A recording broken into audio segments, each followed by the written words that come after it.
Well, uh, this interaction was tremendous. There is plenty of ideas to share the knowledge and to have a brainstorming to deal with all of the challenges on daily basis and how to integrate the team toward the development and improvement. There will be plenty of experience from different industry that it can serve and it can lead the development and improvement across the region.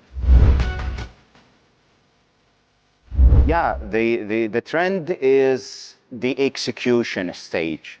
The challenge here is to maintain a clear path for the execution in order to maintain the expected outcomes from this development and improvement for such digital transformation.